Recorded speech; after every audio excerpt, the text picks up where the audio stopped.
Hello नमस्कार students class welcome to maths master HD study platform. आप सभी का स्वागत है। आप सभी लोग जानते हैं कि हम क्लास 11th की सीरीज में chapter number first set theory का इंट्रोडक्शन पार्ट कवर कर रहे थे। ठीक है, तो पिछली क्लास में हमने कुछ ऑपरेशंस ऑफ सेट के बारे में पढ़ा था। ठीक है, थोड़ा इसको रिकैप कर लेते हैं। जैसे कि यूनियन ऑफ सेट क्या होता है, तो इसको इस तरह से हम रिप्रेजेंट करते हैं। और इस यूनियन ऑफ सेट के कुछ और भी नाम होते हैं, जैसे कि हमने लिखा ए और बी। ठीक है, या फिर इसी को हम लिखते हैं एडिशन ऑफ सेट्स। ठीक है, तो ये भी आपके एग्जाम्स में पूछे जा सकते हैं। कॉम्पिटिटिव एग्जाम्स के लिए बहुत ही इंपॉर्टेंट चीज़ है। ठीक है, चलिए, तो जिसमें क्या था कि ए और बी हमने लिया था, और ए यूनियन बी मतलब दोनों ही नंबर्स को कंबाइन कर दिया। जितने भी सेट के एलिमेंट्स हैं उनको हमने कंबाइन कर दिया, तो ये हमारा हो गया ए यूनियन बी। बट आपको ध्यान रखना है कि जो भी नंबर रिपीट करेगा वो नंबर आपको एक बार ही लेना है। ठीक है, यहाँ तो कोई नंबर रिपीट नहीं कर रहा है, कोई बात नहीं। चलिए, नेक्स्ट पॉइंट आता है इंटरसेक्शन ऑफ सेट्स। अब जैसे हमने यहाँ पर ए और बी लिखा है, तो इसके भी कुछ नाम होते हैं, जैसे कि ए एंड बी।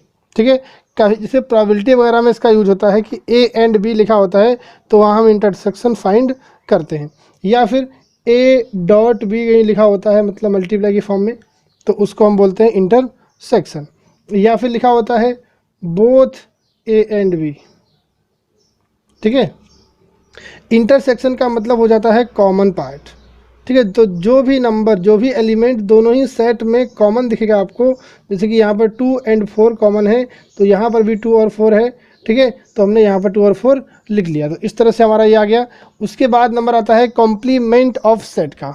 ठीक है, तो जिसमें हमने कहा था कि इसके बहुत सारे नाम्स होते हैं। इसके ए डैश ये पॉपुलर नेम होता है। सेकंड नेम आपका ए के ऊपर सी लगा देते हैं छोटा सा। ठीक है, या फिर इसको हम नॉट ए भी लिखते हैं। ए इस तरह से दिखाया जाता है और ए के ऊपर बार लग जाता है। ठीक है, तो ये सभी कॉम्प्लीमेंट ऑफ सेट के नेम होते हैं। कॉम्प्लीमेंट का मतलब हो गया जैसे कि यूनिवर्सल सेट में से उस सेट को माइनस कर देना। ए का निकालना है तो ए को माइनस कर देंगे, बी का निकालना है तो बी को माइनस कर देंगे। ठीक है, और फिर मैंने पढ़ा कि ए डैश के ऊपर डैश लगा दिया जाए तो वो आपका ए ही हो जाता है। ठीक है, तो इतना हमने पिछला रिकैप किया। अब इसी में हम आगे बढ़ते हैं, तो पढ़ेंगे डिफरेंस ऑफ टू सेट्स। बात करते हैं डिफरेंस ऑफ टू सेट्स की। तो इसका समझिए, मैं जैसे कि हमने एक सेट ले लिया ए 1 2 3 और 4, और एक सेट ले लिया मैंने बी सेट का नाम है आपका 3 4, दो एलिमेंट कॉमन ले लेते हैं, 6 7 कर लेते हैं, कोई दिक्कत नहीं। ठीक है, कुछ भी एलिमेंट आप यहाँ ले सकते हैं। ठीक है, वो डिपेंड करता है आपके ऊपर कि आप किस तरह से उसको ले रहे हैं। ठीक है, अब देखिए डिफरेंस का मतलब क्या होता है कि a माइनस बी निकालना है, या फिर हमको क्या निकालना है, b माइनस ए निकालना। और दोनों का मतलब ही यहाँ पर डिफरेंट है, दोनों को सेम नहीं समझना चाहिए। ठीक है, चलिए सबसे पहले हम बात करते हैं a माइनस बी की। तो a माइनस बी का मतलब क्या हो गया, पहले आप यहाँ इसको ज़रा थोड़ा सा वेन डायग्राम समझिए कि क्या मैटर है। ये पूरा ये हमने बनाया, आपका वेन डायग्राम बनाने जा रहे हैं। इसमें ये आपका यूनिवर्सल सेट हो गया, ये आपका ए सेट हो गया, और कुछ एलिमेंट कॉमन है तो हमने इसको बी सेट नाम दे दिया। ठीक है, अब चलिए ए सेट में कुछ एलिमेंट है, जैसे कि 1 2 3 4 कॉमन है तो यहाँ लिख दिया, और 6 7 आपका यहाँ आ गया। ठीक है, अब इसके बारे में आगे बात करते हैं। ठीक है, तो ए माइनस बी का मतलब क्या हो जाता है कि आपको ए के एलिमेंट लिखने हैं जो बी में ना हो। एलिमेंट ए के लिखे जाएंगे और जो बस बी में आपके ना हो, बी में ना दिखे। यहाँ समझिए क्या होता है कि ए माइनस बी मतलब जहाँ जहाँ आपको बी दिख रहा है उसको माइनस कर दीजिए। मतलब आपको ये वाले एलिमेंट्स लेने हैं। दिख रहा है आपको ये वाले, क्यों, यहाँ पर तो बी आ जाएगा ना, तो ये आपको नहीं लेना है। ठीक है, तो केवल इतने एलिमेंट में क्या आएगा, 1 और 2 आएगा। यहाँ से देखें तो क्या होगा, ए के एलिमेंट हमारे कितने हैं, 1 2 3 4, और बी के एलिमेंट क्या है, 3 4 6। तो कॉमन एलिमेंट्स को हम यहाँ से माइनस कर देंगे, तो बचेगा 1 2। आई होप समझ में आया होगा। ठीक है, चाहे तो आप वेन डायग्राम से करिए तब भी आपका 1 और 2 ही आएगा, और आप डायरेक्टली करेंगे तब भी आपका 1 और 2 ही आएगा। अब निकालते हैं हम बी माइनस ए। सेम यहाँ पर बी के एलिमेंट लिखे जाएंगे, उसमें से एक एलिमेंट को माइनस कर देंगे। ठीक है, तो बी के एलिमेंट आपको लिखने हैं, जिसमें तो ये वाले एलिमेंट आ जाएंगे 6,7। ठीक है, 3 4 क्यों नहीं लिखा, क्योंकि 3 4 हमारा ए में कॉमन है। ठीक है, अब जो नेक्स्ट पॉइंट है वो है आपका symmetric difference of two sets. ठीक है, सिमेट्रिक डिफरेंस, डिफरेंस है लेकिन सिमेट्रिक डिफरेंस। ठीक है, ये जो है पॉइंट आपका कंपटीशन या जेईई एग्जामिनेशन के लिए बहुत ज़्यादा इंपॉर्टेंट हो जाता है। ठीक है, बोर्ड में तो इतना इसका कम रोल रहता है, आपकी एनसीईआरटी में शायद गिवन भी नहीं है। ठीक है, तो आप इसको समझिएगा बहुत ध्यान से। ठीक, कैसे करना है, चलिए सबसे पहले हम एक सेट मानते हैं ए, एक सेट हम मानते हैं बी। ठीक है, चलिए अब देखिए सिमेट्रिक डिफरेंस को हम डिनोट करते हैं इस तरह से, यहाँ बॉक्स बना दे रहे हैं, इसमें लिखेंगे आप ए डेल्टा बी। ठीक है, या फिर ए प्लस लगाया और इसके ऊपर सर्कल लगा दिया, ये आपका हो गया सिमेट्रिक डिफरेंस का साइन। दोनों ही एग्जाम में आपके में आ सकता है। ठीक है, दोनों ही सेम चीज़ है। अब इसका फॉर्मूला क्या बनता है, देखिए ए डेल्टा बी हम यहाँ पर लिखेंगे। ठीक है, तो इसका फॉर्मूला एक्चुअली बनता क्या है, इसको लिखते हैं A minus B union B minus A. ज़रा इसको यहाँ समझते हैं वेन डायग्राम से किस तरह से बनता है ये। ठीक है, तो ये हमारा हो गया ए सेट और ये हमारा हो गया बी सेट। अब देखिए ए माइनस बी कहाँ है,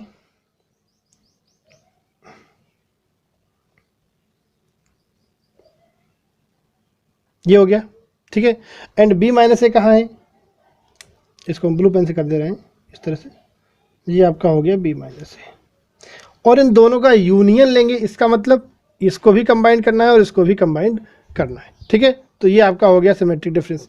इसी का दूसरा फॉर्मूला जो कि मोस्टली यूज होता है और बहुत ज़्यादा इंपॉर्टेंट माना जाता है, उसको आप ब्रैकेट में बंद कर लीजिए क्योंकि ये बहुत ज़्यादा ही इंपॉर्टेंट हो जाता है। ठीक है, इसी को हम देखिए यहाँ से लेके यहाँ तक ये पूरा क्या है, व्हाट इज दिस, ये आपका ए यूनियन बी का पार्ट है। क्या है आपका, ए यूनियन बी है। ठीक है, अब इसमें से हमको ये वाला जो पार्ट है बीच वाला, जिसको हम क्या बोलते हैं ए इंटरसेक्शन बी, ये हमको नहीं लेना है। इसका मतलब इसमें से हम माइनस कर देंगे A intersection B. The most important formula A union B minus A intersection B.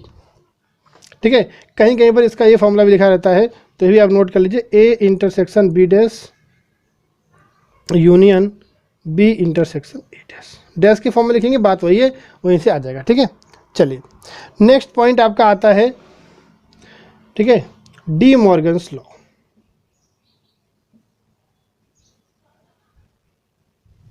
De Morgan एक साइंटिस्ट थे, मैथमेटिशियन। ठीक है, इन्हीं के नाम पर लॉ निकला है। इन्होंने दो रूल्स बताए हैं, एक आपका फर्स्ट हम बोलते हैं लॉ ऑफ कॉम्प्लीमेंट,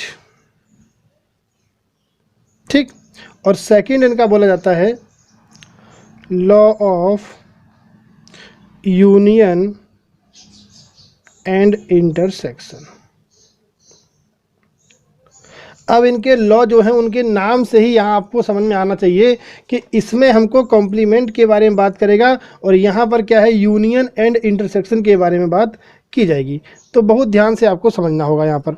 ठीक है, चलिए इसमें इन्होंने फर्स्ट क्या बताया, इस फर्स्ट के अंदर भी ए पार्ट क्या हो जाता है आपका कि ए यूनियन बी के ऊपर होल डैश लगा दें तो ये क्या हो जाएगा, ये डैश आपका अंदर आ जाएगा और जो साइन ये लगा है यूनियन का, ये साइन क्या हो जाएगा, चेंज हो जाएगा। समझ गए, यहाँ पर होल डैश लगा है, यहाँ पर डैश अंदर आ गया और ये साइन यूनियन वाला साइन कन्वर्ट हो गया इंटरसेक्शन में। इसी तरह से दूसरा क्या बन जाएगा, यदि ए इंटरसेक्शन बी का डैश लिखा होगा तो उसे हम क्या लिखेंगे, ए डैश लगाएंगे और बी डैश लगाएंगे और ये साइन क्या कर देंगे, चेंज कर देंगे। जैसे प्लस का माइनस, माइनस का प्लस होता है, उसी तरह से हम यहाँ पर क्या करते हैं, इंटरसेक्शन का यूनियन एंड यूनियन का intersection. I hope it's clear to all of you, सबको समझ में आया होगा। ठीक है, अच्छा, इसको आप वेन डायग्राम से भी देख सकते हैं, चाहे तो समझ सकते हैं, ठीक है। एक बार हम ट्राई करते हैं आपको समझाने की, ठीक है। जैसे कि ये बना आपका यूनिवर्सल सेट, इसमें से ये हमारा ए हो गया और ये हमारा बी हो गया, ठीक है। अब जरा देखिए कि ए यूनियन बी कहाँ है। ए यूनियन बी हमारा ये होता है, यहाँ से लेके ये पूरा ये हमारा होता है क्या, ए यूनियन बी। समझ में आया? इसका डैश का मतलब इसको हटा देना है, तो ये जो बाहर वाला पार्ट बचा ये हमारा क्या हो गया, ए यूनियन बी का डैश हो गया। चलिए इधर देखते हैं ए डैश क्या होता है। जैसा कि मैंने बताया आपको कि ए छोड़ दीजिए, जो बचेगा वो आपका पूरा ए डैश हो जाएगा। मतलब यहाँ से लेके ये पूरा कंप्लीट पार्ट ये क्या हो गया, ये हमारा यहाँ से लेके ये पूरा ए डैश हो गया, जिसमें कि आपका ये भी आ जाएगा। ए छोड़ दिया बस केवल। बी डैश क्या होगा, इसमें हम बी को छोड़ देंगे, ठीक है। तो ये बाहर वाला पार्ट एंड ये सब पार्ट आ जाएगा, ठीक है। ए डैश में ये ए छोड़ देंगे, ठीक है। चलिए अब बात करते हैं इंटरसेक्शन की। तो ये जो बाहर ब्लू एंड रेड दोनों का जो कॉम्बिनेशन है, यही आपका क्या हो जाएगा, ए डैश इंटरसेक्शन बी डैश, ठीक है। तो इसको आप थोड़ा अपने अलग से बनाइएगा और इसको समझिएगा तो और समझ में आ जाए, क्लियर हो जाएगा, ठीक है। चलिए नेक्स्ट आपका आता है law of union and intersection. इसमें आपका यूनियन एंड इंटरसेक्शन कुछ फॉर्मूलेस रहेंगे, ठीक है। जैसे कि पहला फॉर्मूला क्या हो जाता है इसमें, A union B intersection C. अब इसको एक्सपेंड करना है। इसको एक्सपेंड करने से पहले थोड़ा यहाँ आप समझते हैं। पहले हमने छोटी क्लासों में पढ़ा है डिस्ट्रीब्यूटिव लॉ। डिस्ट्रीब्यूटिव लॉ क्या होता था, जैसे लिखा 2 × 3 + 4 ऐसे लिखा है। तो इसको हम क्या करते थे, 2 × 3 एंड 2 × 4 और ये बीच वाला साइन हमारा यहाँ पर आ जाता था। याद आया कुछ? तो इस तरह से हमने पढ़ा, जो लोगों ने पढ़ा होगा अच्छे से उनको याद होगा, ठीक है। क्योंकि पिछली क्लास में 11 तो आपने अच्छे से पढ़ी नहीं है। आई होप 10th और 9th सब पढ़ा हो तो आपको याद रहेगा। चलिए सेम प्रोसेस यहाँ आपको अप्लाई करना है। ये जो यूनियन है वो वर्क कर रहा है जैसे कि मल्टीप्लाई का है, ठीक है। ये इंटरसेक्शन, ये बन गया, दिस इज इंटरसेक्शन, ठीक है। तो जो ये इंटरसेक्शन है वो आपका प्लस की तरह वर्क करेगा। तो यहाँ पर क्या हो जाएगा इसके आगे, तो ए को हम बी के साथ क्या कर देंगे, यहाँ क्या किया, मल्टीप्लाई किया, मतलब फर्स्ट साइन, तो ए यूनियन बी लिखा। ऐसे ही अब 2 को हमने सेकंड लास्ट से मल्टीप्लाई किया, तो हम ए को उसी के साथ ले जाएंगे, तो ए यूनियन सी हो गया। और जो यहाँ साइन दिख रहा है ब्रैकेट के अंदर, देखिए प्लस लगा है, ये प्लस हमारा बीच में आ गया। तो ऐसे ये इंटरसेक्शन क्या हो जाएगा, वो आपका बीच में आ जाएगा, ठीक है। तो एक फ्रेश फॉर्मूला क्या बना, A union B intersection C, फिर ए बन गया। चलिए equal A union B intersection A union C, ये आपका एक फॉर्मूला बन गया, ठीक है। यही मेन फॉर्मूला है। अब इसी के रेस्पेक्ट में एक दूसरा फॉर्मूला भी बना सकते हैं, ठीक है। तो उसमें क्या है आपका, जैसे यहाँ पर हमने ए लिखा, ये इंटरसेक्शन कर दिया और ये आपका बी यूनियन सी हो गया। अब इसका फॉर्मूला पहले आप लोग वीडियो को पॉज करिए और इसी तरह से समझ के बनाइए, उसके बाद देखिए, ठीक है। आई होप आपने ट्राई किया होगा। चलिए अब देखते हैं हम, तो ए के साथ में बी आएगा और फिर यहाँ पर ए के साथ में क्या आएगा, सी आएगा, ठीक है। अब ए के बगल में क्या साइन लगा है इंटरसेक्शन का, तो आप यहाँ पर इसको लगा देंगे, दोनों में लग गया। चलिए, और जो साइन बी ब्रैकेट के अंदर लिखा है वो आपको बीच में लगा देना है। आई होप समझ में आया होगा, ठीक है। इस फॉर्मूले में हम क्या लिखते हैं, यहाँ लिखा जाता है यूनियन इज, इसकी वजह से आपको रिक्वायरमेंट नहीं है, union is distributive over intersection, ठीक है। मतलब जो यूनियन है वो इंटरसेक्शन के ऊपर डिस्ट्रीब्यूट हो गया। इंटरसेक्शन के ऊपर क्या हो गया, इंटरसेक्शन उसने डिस्ट्रीब्यूट कर दिया, यूनियन यहाँ भी आ गया, यहाँ भी आ गया। इस फॉर्मूले में हम क्या लिखते हैं, सेम टू सेम यही चीज,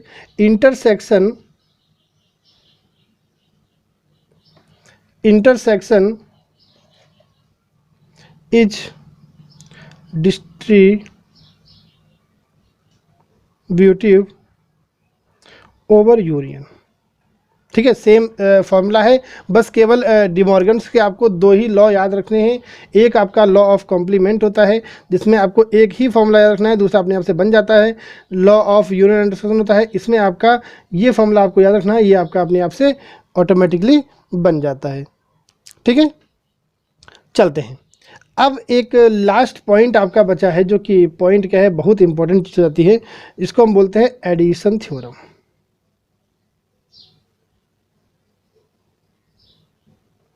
एडिशन थ्योरम ऑन सेट्स।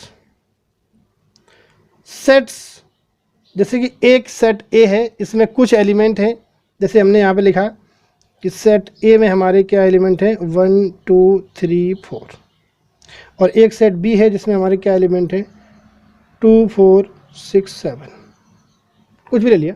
ठीक है, चलिए अब यहाँ पर n ऑफ a याद है cardinal number 4, n of b कितना है 4, तो n of a plus b कितना होगा, ये आप ज़रा हमको बताइए। प्लस का मतलब तो या तो इसमें यूनियन लगा लीजिए, कोई दिक्कत नहीं। चलिए n of a union b कितना हो जाएगा। ठीक है, इसका मतलब n of a plus n of b, मतलब भाई यूनियन का मतलब प्लस होता है, तो दोनों को हम प्लस करेंगे, 4 4 8 हो जाना चाहिए। बट आप इसका पहले यहाँ पर a यूनियन b निकाल लीजिए, तो कितना हो जाएगा, 1 2 3 4 6 7। क्या इस सेट में 8 एलिमेंट आ रहे हैं, पहले इसको देखिए कितने आ रहे हैं, 1 2 3 4 5 6, तो 2 एलिमेंट कहाँ चले गए। मेन पॉइंट तो ये है कि 4 यहाँ थे और 4 यहाँ थे, तो 2 एलिमेंट कहाँ चले गए, मतलब जो कॉमन नंबर्स थे 2 और 4 उनको मैंने एक बार ही लिखा है, इसका मतलब एक बार इनको माइनस कर दिया गया। तो फॉर्मूला क्या बन जाता है, a union b, number of a union b equal, number of a union b equal क्या बन जाएगा फॉर्मूला आपका, number of set a plus number of set b, 4 4 8 हो जाएगा, minus number of a intersection b। समझ में आया आपको। ठीक है, अब ये तो आपका छोटा सा फॉर्मूला हो गया, लेकिन यहीं पर एक 3 एलिमेंट्स का फॉर्मूला होता है, n of a union b union c। 3 sets का यूनियन लेना हो, यहाँ 2 का लिया है, ऐसे ही हम 3 का भी ले सकते हैं। आप लोग 3 को सेट मान के अपना आराम से प्रैक्टिस कर सकते हैं। ठीक है, फॉर्मूला से क्या होता है जरा उसको आपको हम बता देते हैं, n A plus n B होना चाहिए, प्लस एन सी होना चाहिए। ठीक है, तीनों को हमने प्लस करते हैं पहले। ठीक है, अब माइनस क्या करना है, देखिए ए और बी आया, तो number of A intersection B को मैंने माइनस किया, फिर क्या करेंगे, बी और सी आएगा, तो माइनस का नंबर ऑफ ए, एक सेकेंड, नहीं बी इंटरसेक्शन सी आ जाएगा, माइनस का number of A intersection C आ जाएगा। इतना माइनस कर लिया, उसके बाद प्लस करना है number of A intersection B intersection C, क्योंकि यहाँ पर आपका डबल डबल माइनस हो जाएगा, तो उसको हमको यहाँ पर ऐड भी करना होगा। तो ये फॉर्मूला भी आपको अच्छे से याद रखना है, क्योंकि आपकी बुक में लास्ट में क्वेश्चंस इसके दिए रखे हैं। ठीक है, तो आप लोग जो है इसको याद कर लीजिएगा। अब एक पॉइंट और बच जाता है, जो कि हम यहीं पर आपको एक्सप्लेन कर दे रहे हैं, डिसजॉइंट सेट। 2 सेट डिसजॉइंट का मतलब होता है अलग अलग, जैसे कि एक सेट ये है ए, एक सेट ये है बी। ठीक है, तो कहने का मतलब जिन सेट्स में ए इंटरसेक्शन बी क्या निकलेगा, फाई निकलेगा, मतलब नहीं निकलेगा इंटरसेक्शन, तो उनको हम बोलते हैं डिसजॉइंट ऑफ सेट। ठीक है, दोनों सेट क्या होंगे, वो डिसजॉइंट सेट होंगे, अलग अलग सेट्स होंगे। ठीक है, आप सभी लोग को आज ये चैप्टर 11th क्लास का चैप्टर 1 सेट 3 की जो थ्योरी पार्ट था वो कंप्लीट हो गया। ठीक है, नेक्स्ट वीडियो में हम अब आपका एक्सरसाइज नंबर 1.1 से स्टार्ट करेंगे। ठीक है, तो जो लोग आज नए आए हैं वो सबसे पहले तो चैनल को सब्सक्राइब करेंगे। यहीं पर आपको ऊपर चैनल का लोगो दिखेगा, उस पर क्लिक करेंगे तो सब्सक्राइब का ऑप्शन आ जाएगा। ठीक है, सब्सक्राइब करेंगे, उसके बाद क्या करेंगे, उसके बाद जितने भी इंट्रोडक्शन के वीडियो मैंने डाले हैं, 3 वीडियो हैं। ठीक है, तीनों वीडियोस को आप देख लेंगे, अच्छे से समझ लेंगे। उसके बाद नेक्स्ट वीडियो से आपको 11th क्लास का चैप्टर 1 की एक्सरसाइज 1.1 से स्टार्ट करेंगे। जब आपने इंट्रोडक्शन पार्ट को देख लिया है तो आपकी एक्सरसाइज बिल्कुल स्मूथली कंप्लीट हो जाएगी, कोई आपको प्रॉब्लम नहीं होने वाली है। ठीक है, सब्सक्राइब करने के लिए बहुत बहुत धन्यवाद। Thank you very much.